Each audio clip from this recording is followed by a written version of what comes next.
श्रावण महिन्यात या पांडवकालीन मंदिराला नक्की भेट द्या.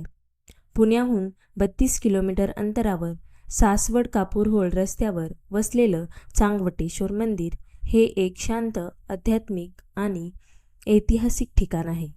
असं सांगितलं जातं की संत चांगदेव महाराज इथे पावसाळ्याचे 4 महिने मौन व्रत आणि अंधत्व धारण करून सर्व व्यवहार करायचे. ते दररोज डाव्या हातावर पार्थिव म्हणजे मातीपासून बनलेलं शिवलिंग घेऊन पूजा करायचे.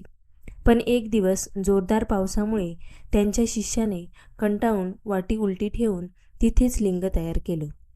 नेहमीप्रमाणे पूजा करताना जेव्हा चांगदेवाने लिंग उचलण्याचा प्रयत्न केला तेव्हा ते लिंग जागेवरून हललंच नाही.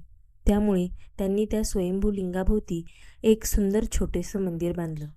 म्हणूनच हे मंदिर चांगवटेश्वर मंदिर म्हणून ओळखले जाते, जे आजही भाविकांच्या श्रद्धेचं केंद्र आहे.